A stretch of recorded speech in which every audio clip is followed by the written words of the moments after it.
Bonjour tout le monde, Christian Quentin Shelley O'Keefe. pour Infini Jeux. Aujourd'hui, on vous parle d'un jeu qui est tout récent, qui est sorti à Gen Con 2014. Un jeu de semi-coopératif de zombies, un autre jeu de zombies. Mais cette fois-ci, le focus est mis sur les survivants. Dead of Winter. Donc, on va aller vous en parler. On va aller voir de quoi ça a l'air en fait, puis on revient.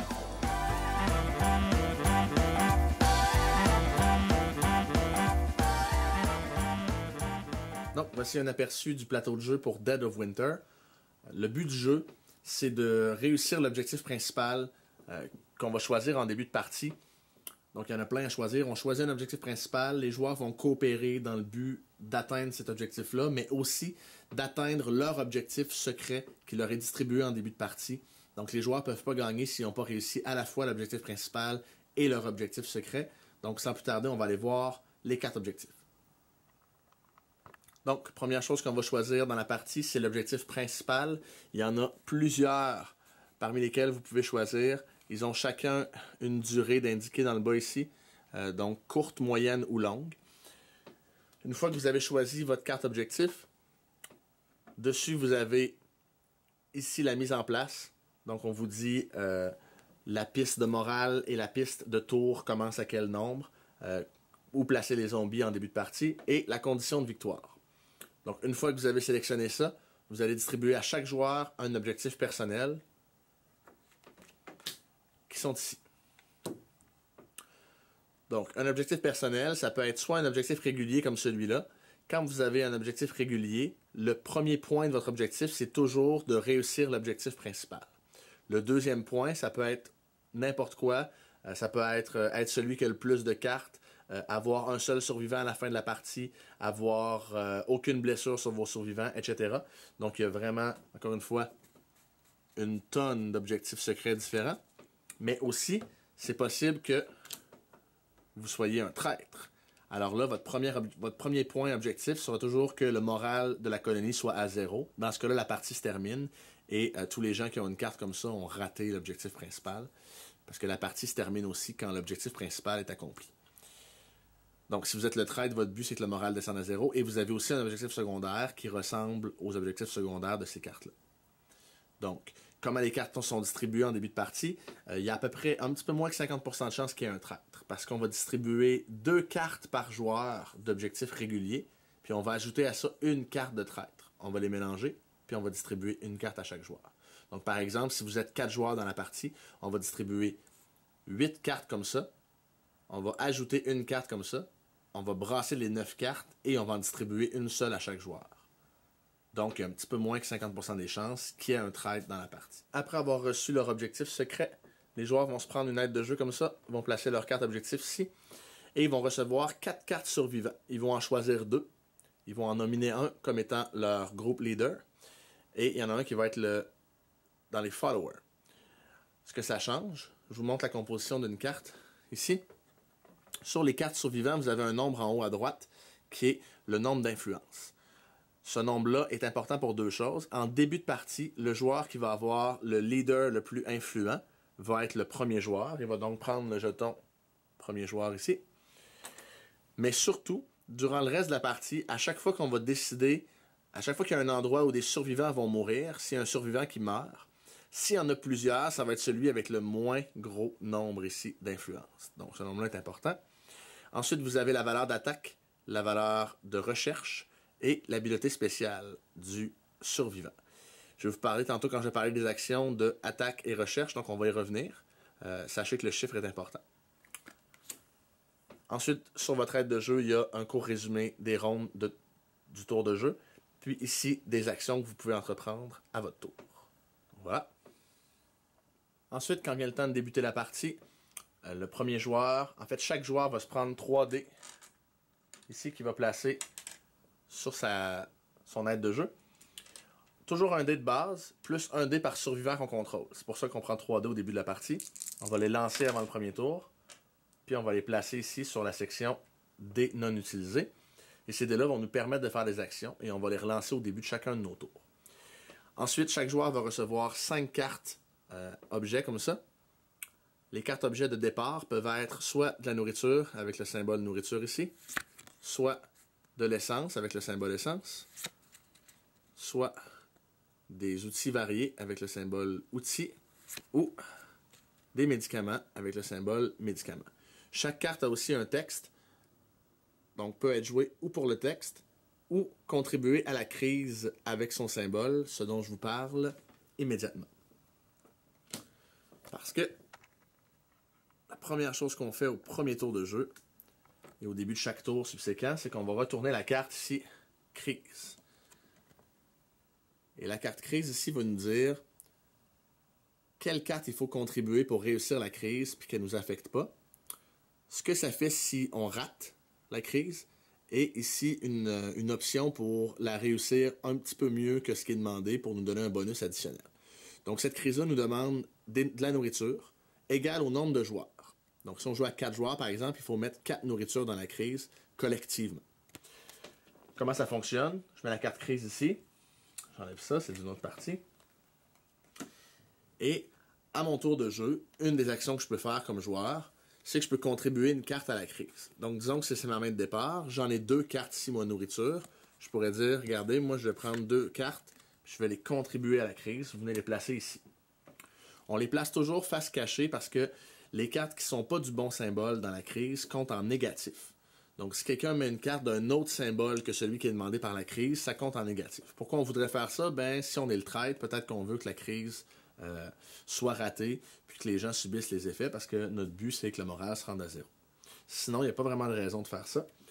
Mais on les place face cachée pour que si le traître veut le faire, ben, c'est pas évident que c'est lui qui le fait. À la fin, on va brasser les cartes, on va les révéler, puis on va voir qu'il y a une carte qui ne devrait pas être là, mais on ne saura pas qui l'a placée. Donc ça, c'est une action qu'on peut faire. On peut contribuer des cartes à la crise à notre tour.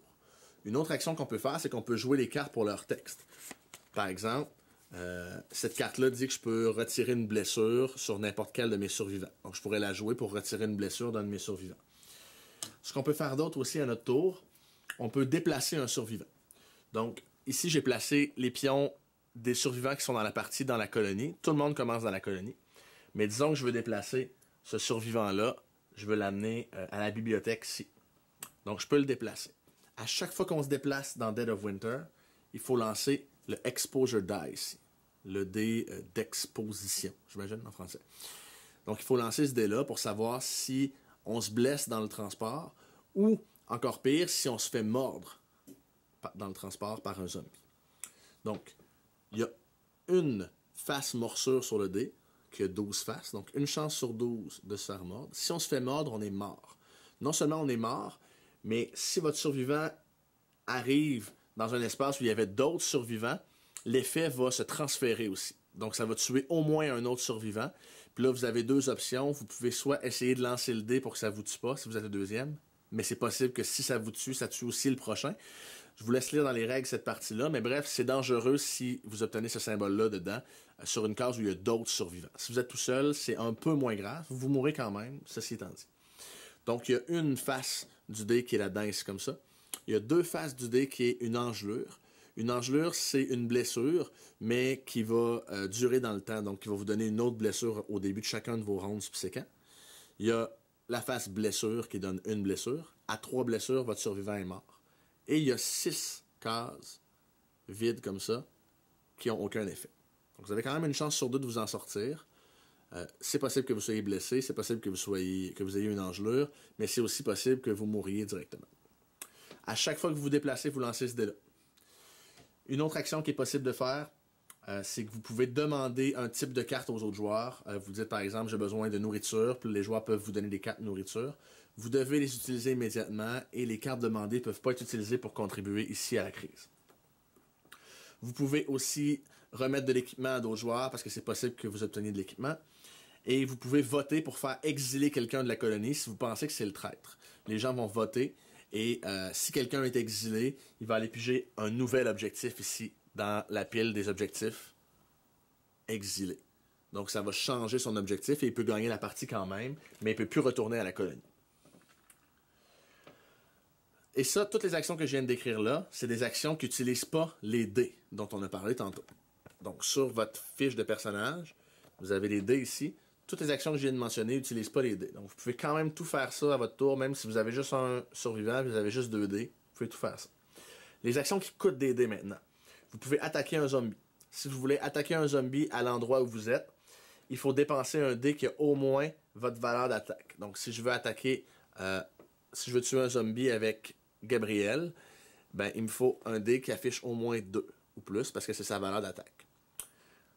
Donc, je pourrais, par exemple, dépenser ce dé-là ici qui affiche 3, comme ça, pour tuer le zombie ici, qui est avec Gabriel. À chaque fois que vous tuez un zombie, je vous laisse deviner, vous lancez le joli dé d'exposition. Donc, vous n'avez pas envie de le lancer encore une fois, celui-là.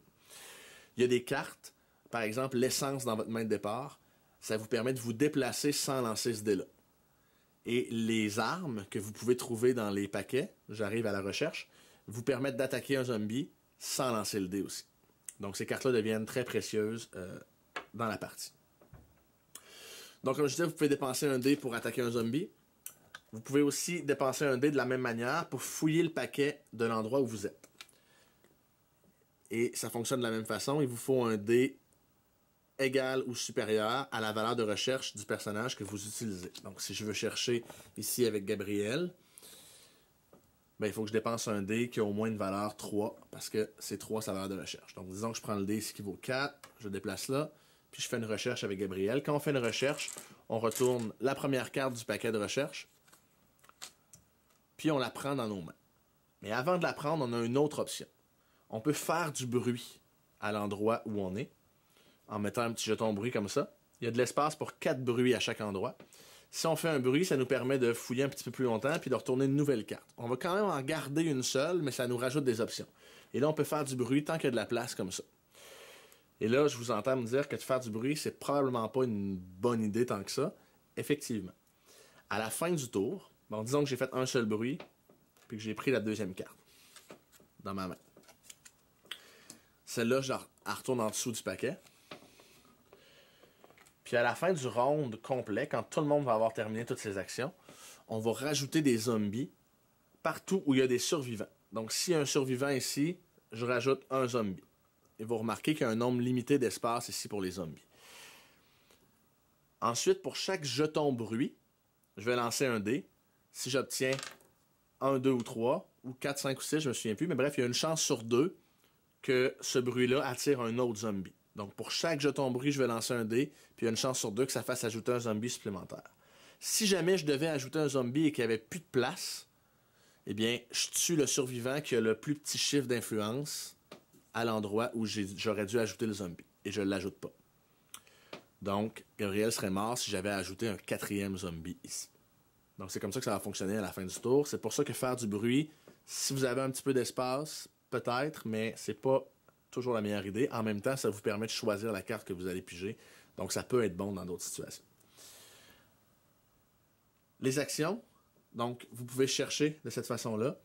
Et vous pouvez finalement dépenser un dé pour ajouter une barricade, qui sont les jetons ici. Donc, vous pouvez ajouter une barricade à l'endroit où vous êtes. Et ça, ce que ça va faire, c'est que le prochain zombie qui devrait apparaître à cet endroit-là, ben, on va simplement retirer la barricade au lieu de faire apparaître le zombie. Donc, ça protège de l'apparition d'un zombie. Et ça coûte un dé de n'importe quelle valeur. Et aussi, pour un dé, vous pouvez vous débarrasser de cartes ici, là, parce que toutes les cartes qui vont être jouées pour leur effet vont s'en aller ici dans la pile de déchets. Puis si jamais à la fin du tour, il y a pour chaque paquet de 10 cartes là-dedans, vous allez perdre 1 de morale, parce que bon, les gens de la colonie n'aiment pas ça vivre dans leurs déchets. Donc pour un dé, vous pouvez retirer 3 cartes de ce paquet-là, question que ça n'atteigne pas le 10. Et finalement, vous pouvez attirer des zombies pour un dé. Donc si vous dépensez un dé, vous pouvez prendre 2 zombies n'importe où sur le plateau puis les amener vers votre endroit. Donc si vous faites ça dans la colonie, ça peut être pertinent de dire je prends les 2 zombies qui sont ici avec Gabriel puis je les attire vers la colonie.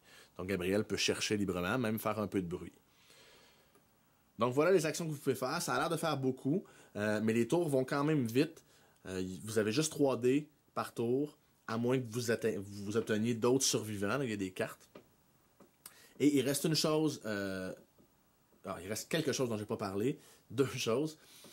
À la fin de chaque ronde, il va vous falloir autant de nourriture ici dans la réserve de nourriture que la moitié des survivants. Donc, s'il y a qui sont dans la colonie, pardon. Donc, s'il y a 3 survivants ici dans la colonie, il va vous falloir 3 divisé par 2, 1,5. On arrondit au plus haut, toujours au désavantage du joueur, donc 2. Il vous faudrait 2 jetons nourriture. Pour ça, ben, vous jouez les cartes nourriture dans le paquet de départ. Puis, si vous jouez une carte nourriture comme ça, son texte, c'est ajouter un jeton nourriture dans la réserve. Donc, il va falloir qu'il y ait des jetons de nourriture ici. S'il n'y en a pas, ça fait baisser le moral, évidemment. Puis vous ne voulez pas que le moral baisse à 0. Sinon, la partie est terminée. L'autre chose dont je n'ai pas parlé, et c'est à mon avis la mécanique la plus intéressante du jeu, c'est qu'au début du tour de chaque joueur, le joueur à sa droite va piger une carte dans le paquet ici, qui s'appelle les cartes croisées des chemins, Crossroads Card. Vous allez piger une carte ici. Et sur cette carte-là, il va y avoir en haut un effet. Et là, je ne vais pas vous les lire parce qu'ils sont vraiment intéressants, puis je ne vais pas rien gâcher. Mais il va y avoir une condition. En fait, par exemple, la condition, ça pourrait être quelque chose comme si le joueur actif déplace un de ses survivants à l'école. Puis là, ensuite, on va vous dire, voici ce qui se passe, puis on va vous décrire une scène. Vous êtes à l'école, il y a un casier qui s'ouvre, il y a quelqu'un qui sort, qui vous offre son aide. Puis là, on va vous donner 2 options, par exemple. Option 1, tu acceptes son aide, il revient à la colonie avec 3 personnes. Fait que là, il y a 3 personnes de plus à nourrir à la colonie. Deuxième option, tu n'acceptes pas son aide, il s'en va, il se passe rien. Mais ça va s'activer juste si le joueur se déplace à l'école, par exemple. Donc, à chaque fois que c'est le tour d'un autre joueur, puis vous êtes le joueur à droite, vous avez quelque chose à surveiller. Aussitôt que l'action arrive, vous arrêtez l'action, puis vous dites « Ah, il se passe quelque chose maintenant que tu es à l'école. » Et c'est plein de petits bouts d'histoire vraiment, vraiment intéressants. Moi, j'adore cet aspect-là du jeu. Si jamais vous finissez votre tour puis ça s'est pas passé à la condition qui était sur la carte, ben vous la replacez simplement en dessous du paquet ici. Le joueur suivant en prend une pour le joueur actif et on continue. Et toute la partie, il y a toujours une carte comme ça qui est en jeu, qui est prête à exploser en fait. Donc voilà, la partie se termine à la fin du nombre de rondes indiqué par la carte. Donc ici par exemple 6 rondes. Ou quand l'objectif est réussi, ou quand le moral est à 0. Donc, et comme vous aurez pu deviner avec les objectifs secrets, les objectifs de traite, l'objectif principal, il peut y avoir, dans une partie à 4, 1 gagnant, 2 gagnants, 3 gagnants, tout le monde gagne. C'est possible de varier le nombre de gagnants comme ça, dépendant de qui a atteint son objectif. Donc voilà, c'était Dead of Winter, un jeu assez psychologique où l'interaction entre joueurs est vraiment, vraiment intéressante, dû au fait que c'est semi-coopératif. Puis même les gens qui ne sont pas le traître peuvent quand même nuire au résultat de la mission, puisqu'ils doivent réussir leur objectif eux aussi. Donc, nous, on a vraiment aimé ça. En fait, avec Shani, on a joué seulement la variante complètement coop, où on n'a pas de rôle secret, ce qui enlève une bonne partie du jeu. Mais quand même, Shani, tu trouvais ça comment avec... Ben, c'est bien, on l'a joué juste à 2, donc c'est pour ça qu'on l'a joué avec cette version-là. Moi, j'aimais ça. C'est sûr que c'est vraiment spécial, le sentiment que tu veux pas qu'il meure. T'es survivant, tu veux pas qu'il meure. Des fois, ce serait peut-être un peu mieux quand tu lances le dé, c'est la dent qui apparaît, t'es dans la base. Il faudrait pas que ça se répande à tout le monde, mais tu veux pas qu'il meure, tes survivants, tu te sens mal, des sacrifiés. Ils ont vraiment réussi à mettre en place l'atmosphère parfait pour ce type de jeu-là. Là. C'est un peu, comme tu disais tantôt, ce qui change des jeux de zombies qui viennent de sortir là, dans la grande vague des jeux de zombies où c'est qui peuvent être très le fun aussi. Oui, tout à fait, mais celui-là est différent. On va vous parler du Zombicide, probablement, qui est un jeu super intéressant, mais où le focus est vraiment mis sur le zombie. Puis on en tue plein, puis c'est un jeu d'action. C'est vraiment le fun aussi. Oui, c'est super le fun. Mais Dead of Winter, c'est vraiment un jeu plus psychologique que d'action. Mais vraiment tu te sens pas bien. Non, c'est vraiment un jeu de survivance. On est vraiment dans cet état-là. Puis tu mentionnais tantôt la courbe d'apprentissage. Tu m'as fait penser à ça en mentionnant le dé qu'on lance dans la colonie. Après 1 ou 2 parties, là, on s'arrange pour plus jamais lancer le dé dans la colonie. S'il y a 6 personnes dans la colonie, ça se transfère trop vite l'effet de la morsure. C'est une chance sur 12 la morsure? La morsure, c'est une chance sur 12. On a donc l'impression qu'elle arrive comme plus souvent qu'une chance sur 12. On veut pas que ça arrive, on s'arrange pas pour pas lancer le dé et il y a moyen de le faire. Donc il y a une petite courbe d'apprentissage, ça prend quelques parties avant de s'y habituer. Moi je l'ai joué à plusieurs avec les rôles. ça rajoute une autre couche à la partie. Les mécaniques sont intéressantes dans la version coop, mais ce qui brille vraiment, je pense, dans ce jeu-là, ce qui fait qu'il va falloir absolument que tu joues ça à plusieurs, c'est vraiment les objectifs secrets et ce qui fait qu'on est tous ensemble, mais pas tous ensemble. Donc voilà, Dead of Winter, un jeu qu'on a encore bien aimé. Christian Et Shani. on vous dit à la prochaine. Bye.